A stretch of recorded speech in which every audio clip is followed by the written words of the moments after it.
Estás escuchando Vinimos, el podcast sobre vinos, espumantes y bebidas de Marisol de la Fuente.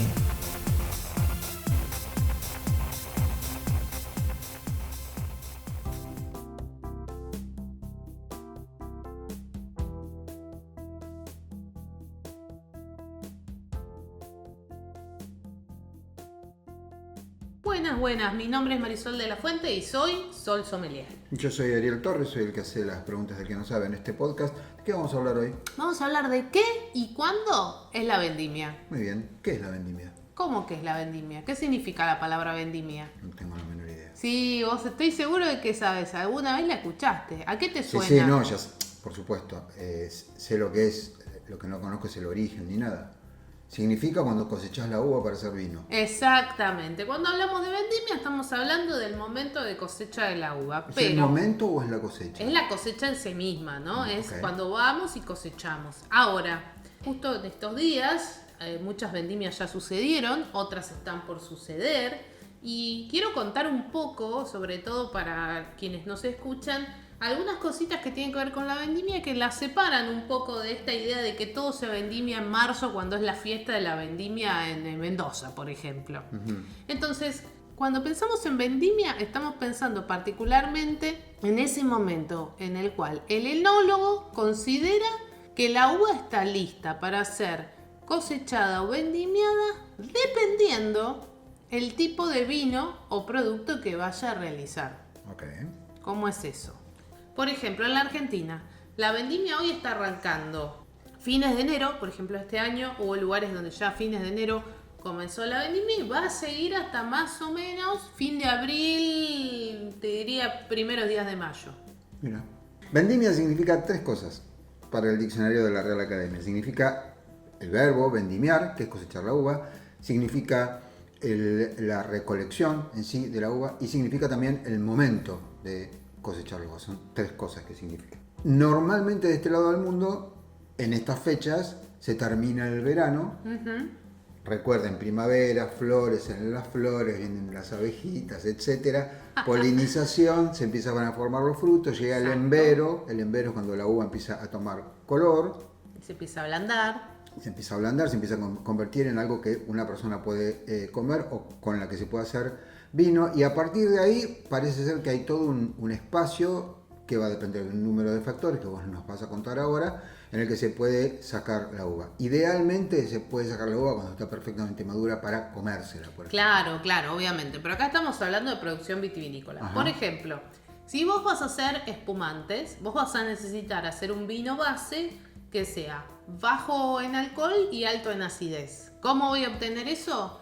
Con una uva que esté Verde, más verde. claro. Exactamente. Entonces, las primeras cosechas suelen ser de las uvas que van a ser utilizadas para vinos base de espumante. Lo siguiente suele ser la uva blanca, que también necesitas buena acidez, necesitas buena frescura. Pero ahí empiezan a aparecer también los estilos. Por ejemplo, viste que ahora está muy de moda el vino bajo en alcohol.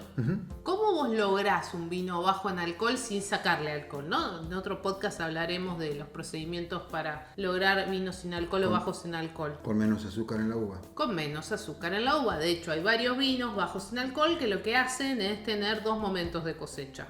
Un momento de cosecha donde lo que se cosecha está más verde, entonces tiene más acidez y menos azúcar, y un momento de cosecha un poco más maduro para conseguir los grados alcohólicos que se quiere poner en ese vino, que pueden ser 6, 8, 10 grados. Y después, obviamente, cuanto más vos dejás que madure, o dependiendo del punto en el que está esa uva de maduración, son los aromas y los sabores que te va a ofrecer esa Eso uva. es la cosecha tardía, por ejemplo, cuando vos haces una cosecha tardía, pues tiene más azúcar y por lo tanto sale más dulce. o algo así. Claro, por ejemplo, vos en el medio tenés los distintos, tenés la uva verde, la uva poco madura, la uva madura, la uva sobremadurada y la uva de una cosecha tardía. Incluso podés mezclar esos puntos de cosecha para poder darle a un vino distintos aromas y sabores, porque en cada punto de cosecha va a haber distintos descriptores que esa uva le va a aportar al De la vino. misma uva, del mismo De varietal. la misma variedad del mismo viñedo. Vos decías cosecha tardía. Bueno, cuando hablamos de vinos dulces es un buen ejemplo porque tenemos los vinos que son dulces naturales y los que son cosecha tardía. Los que son cosecha tardía, que es esto que vos decías, es la uva se sobremadura, es decir, se deja en la planta más del tiempo de su maduración, al punto que la uva empieza a perder agua y eso significa que va a concentrar el azúcar. Por consiguiente, yo voy a tener puedo tener una mayor graduación alcohólica, o cuando se hace un vino dulce, obtener un vino dulce de 13-14 grados. Esto, digamos, desde el punto de vista del enólogo y de la gente que se dedica al vino y demás, para la planta la uva no está sobremadurada, simplemente está siguiendo un proceso natural en el que va a llegar un punto en el que se va a caer de la planta, o más probablemente se lo va a comer un pajarito o algún otro bicho, y se va a llevar la semilla, la pepita de la uva a algún otro lugar para que crezcan las parras en otro lugar. Y entonces, pero bueno, ¿cuándo es la vendimia? Para que cierro el ejemplo anterior. Vos tenés cosecha tardía y podés hacer un vino dulce. Sí. Ahora, vos tenés dulce natural. Cosechás en el punto correcto de maduración de la uva, y cuando haces el proceso productivo y cortás la fermentación, una parte de ese azúcar queda en el vino y otra parte es alcohol, pero tenés un vino de menor graduación alcohólica, 6-8 grados, mientras que la cosecha tardía suele ser de 13 o 14. Los dos son vinos dulces, pero son dos estilos totalmente diferentes, dependientes del momento de cosecha. Y de hecho, yo te decía, hay una cosecha más verde, hay una cosecha de menor maduración, la cosecha de la uva madura, la cosecha de tardía, y hay una cosecha o un procedimiento de uva ya sobremadurada, donde vos sacás en cosecha tardía, ya cuando la uva casi se está volviendo, te diría, una pasa, la ponés a secar en unas plataformas al sol, a pacificar, esa es la palabra, ¿sí? Y ahí, cuando perdió mucho de su líquido, recién haces el proceso productivo, ¿sí? Es un vino pacificado. Es un vino pacificado. Que no necesariamente...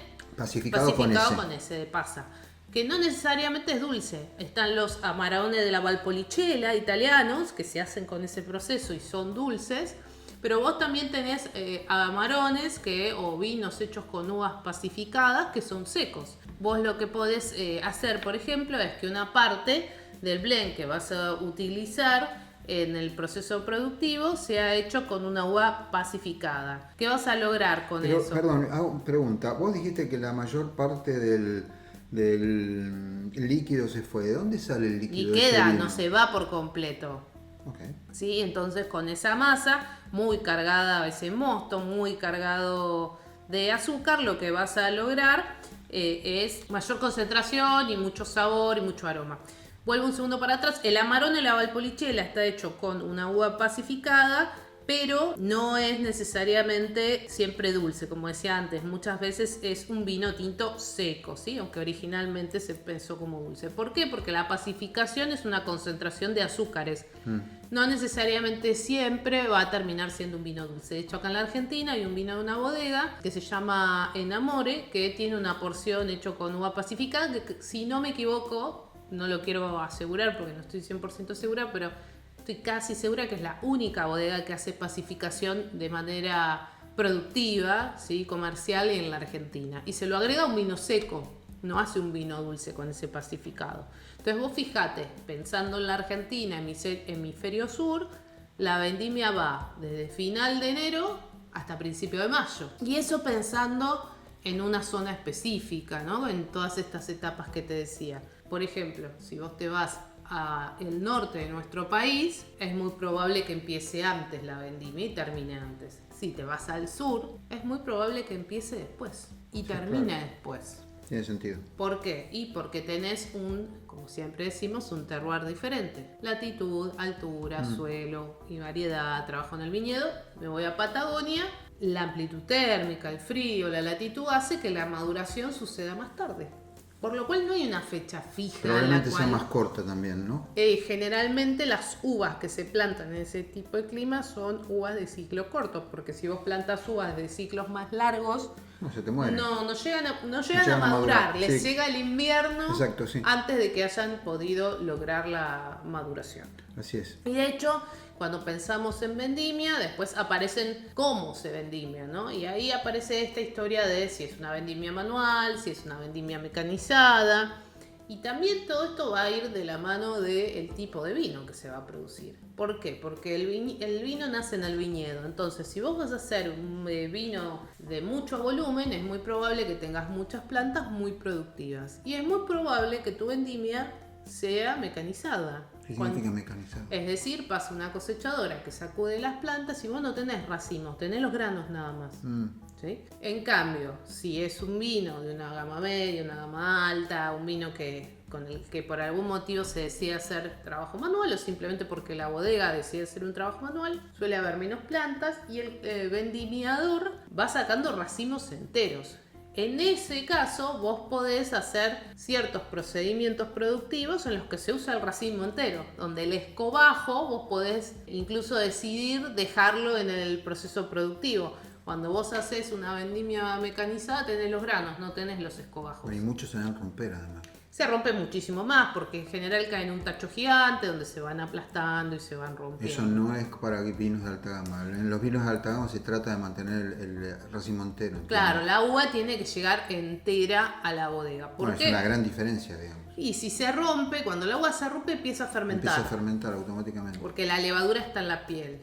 De todas maneras, por ejemplo, en el sur, donde en algunas provincias como Neuquén hay grandes extensiones de viñedos y no hay tanta mano de obra, se está usando cosecha automatizada, pero ese tacho donde se va juntando no es un tacho tan profundo, sino que es más bien largo y menos profundo para tratar de evitar la rotura de las uvas. A mí no me queda claro cuánto dura la vendimia. ¿Cuánto se tarda en vendimiar una hectárea promedio de plantas?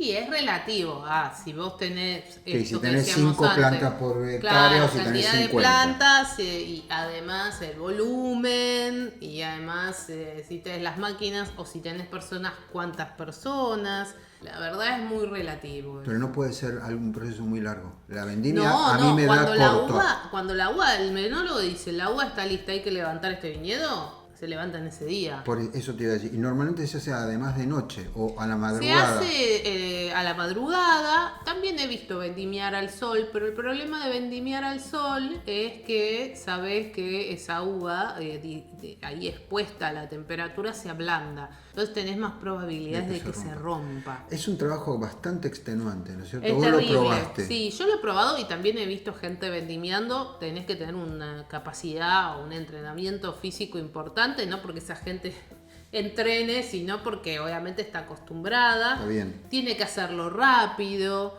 tiene que llenar esos tachos y llegar. Bueno, esto es bastante tradicional, ¿no? Cada tacho que se llena le dan una ficha y por cada ficha recibe un pago. Entonces cuantos más tachos haga, más fichas va a tener y más va a cobrar. Entonces trata de hacer rápido y además he visto hombres y mujeres haciendo este trabajo. Sí, lo sabía, sí. No es propio de que sea solamente un trabajo masculino, de hecho requiere también de bastante delicadeza para no romper los racimos. Delicadeza y velocidad, porque de nuevo, si vos tardás una semana, lo que estaba maduro hoy, dentro de una semana está un poco sobremadurado y el enólogo va a encontrar que no le sirven esas uvas. Exactamente, no. En general cuando se dice esto hay que levantarlo, ya está listo, generalmente se vendimia en ese mismo día. Decime 3 lugares donde recomendarías a la gente que nos está oyendo ir a ver, a participar o de alguna otra manera ser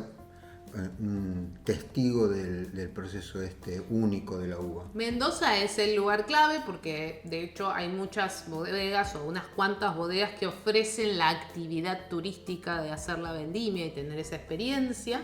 Lo cual es interesante, no va a ser nunca como la real, por supuesto, pero sí te da una idea y una dimensión de cómo es vendimiar y ahí sí te recomiendo ir entre febrero y marzo. Y después te podés ir al sur, en la zona de Trevelin, en la zona del paralelo 42, porque en esa zona recién van a estar cosechando ahora en mediados de abril, por lo cual tenés la posibilidad de ir a una zona de nuestro país muy hermosa y también ser parte de presenciar la vendimia en una zona, un viñedo que está en el sur, un viñedo patagónico. Y la vendimia en altura, con lo cansador que es y habiendo poco aire en altura y con mucho calor, debe ser invivible. Es más complicada, te tendrías que ir en enero o febrero. Mucho calor. Hace mucho calor y tenés el norte y tenés la altura. También es una posibilidad. Pero también es cierto que de todos estos lugares que acabo de mencionar, o estas 3 opciones que acabo de mencionar, realmente por ser la zona o la provincia con más superficie cultivada, en Mendoza tenés más posibilidades de ver o de hacer una actividad de vendimia durante la vendimia.